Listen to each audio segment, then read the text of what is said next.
Hello everyone, welcome back to S biology. और आज के वीडियो में अपन बात करेंगे टेरिडोफाइटा के बारे में।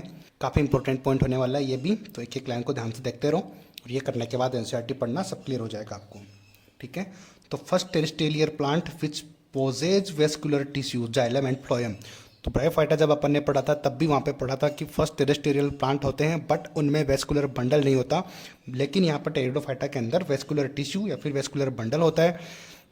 इसको बोलते हैं जाइलम प्लस फ्लोएम। तो वेस्कुलर टिश्यू इसके अंदर प्रेजेंट होता है। आगे बात समझ में, तो ये है डिफरेंस, ध्यान रखना आप।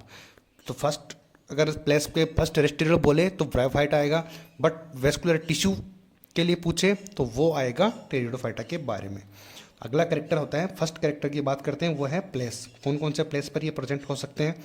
तो कूल हो सकते हैं, डैम्प एरियाज में, गीला हिंदी वालों के लिए, सेडी प्लेस छायादार प्लेस हो सकते हैं, और some flourish well in sandy soil conditions. तो कुछ जो है कि सोइल के अंदर भी अच्छी तरीके से ग्रो कर जाते हैं टेरिडोफाइट्स।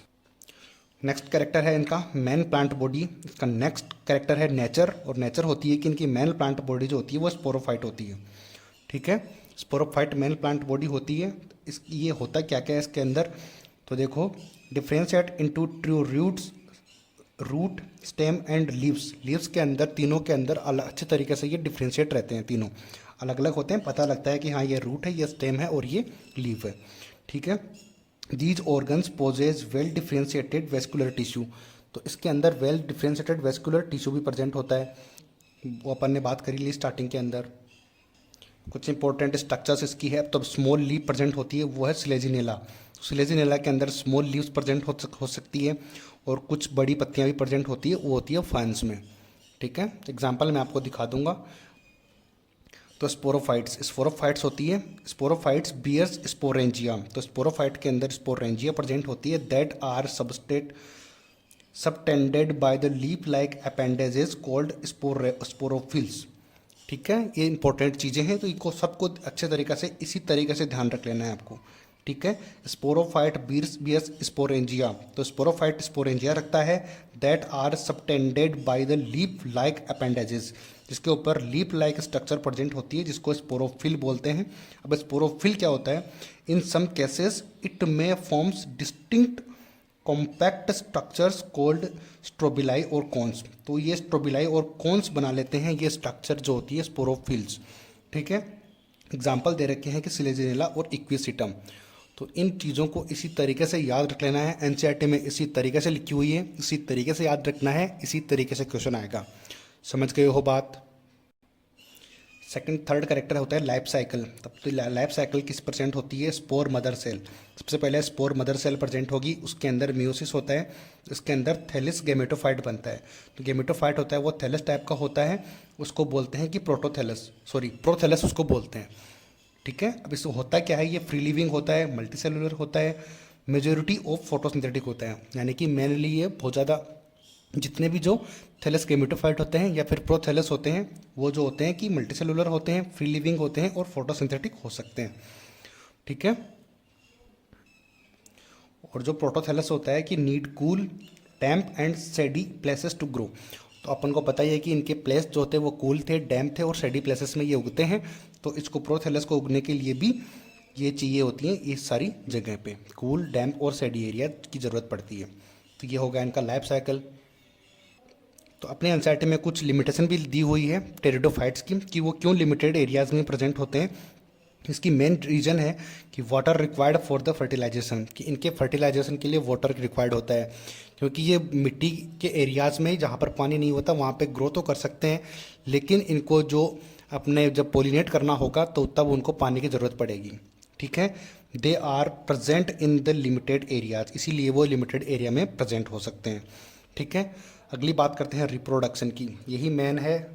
यही मेन चीज़ है, नीट वालों का फेवरेट होता है reproduction.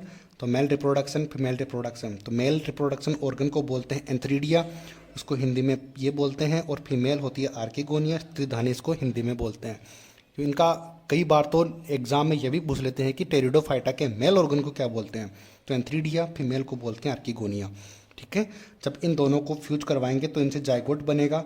Mail gametes fuse egg in water. तो वाटर अपन ने बताया था कि वाटर इनको ज़रूरत पड़ती है मेल गेमेट फीमेल ऑर्गन पर जाने के लिए।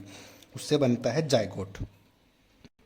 और जायगोट जो है आगे चल के बनाएगा स्पोरोफाइट बनाएगा, क्लियर स्पोरोफाइट। स्पोरोफाइट जो होते हैं वो क्लियर होता है, और ये स्पोरोफाइट में होते क्या है, मल्टीसेलुलर होता है। मल्टीसेलुलर होगा तभी तो क्लियर होगा। और होता है कि इफेक्टिव, यानी कि प्रीडोमिनेंट स्टेज होती है टेरिडोफाइटा की। तो टेरिडोफाइटा की प्रीडोमिनेंट स्टेज क्या होती है, स्पोरोफाइट। अपन ने स्टार्टिंग में भी देखा था। आगे बात समझ में।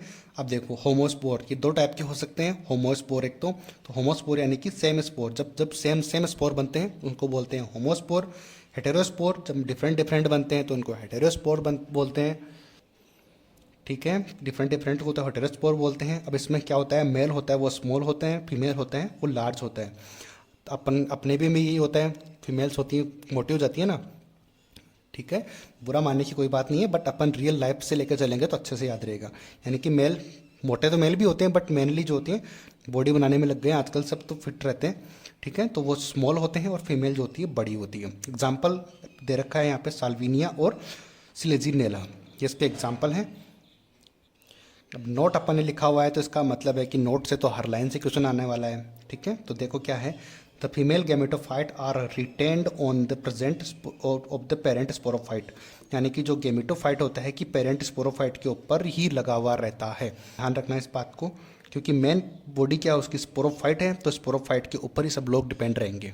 ठीक है, development of the zygotes into young embryos take place within the female gametophyte.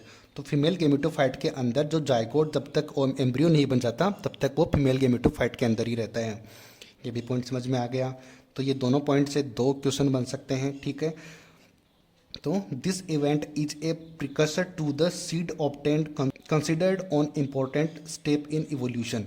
तो इवोल्यूशन के लिए ये मेन स्टेप है, क्योंकि ये सीड उत्पन्न करने का, सीड पैदा करने के ये प्रिकर्सर के रूप में काम करते हैं टेरिडोफाइट्स। क्योंकि टेरिडोफाइट्स बीज बनाने की जो स्टेप होती है उसको फॉलो कर रहा है धीरे धीरे। ठीक है, तो ये इवोल्यूशन के लिए हेल्प करेगा, क्योंकि जब सीड बनेंगे तो वो आगे लंबे टाइम तक रहेंगे, लंबे टाइम रहेंगे तो वो इवोल्यूशन के लिए भी हेल्प करने वाले हैं। ठीक है, आ गई बात समझ में। इसी तरीके से आई होप कि आपको ये वीडियो पसंद आया होगा। वीडियो पसंद आया है तो लाइक सब्सक्राइब शेयर ज़रूर करना। मिलते हैं अगले वीडियो में। Thank you so much.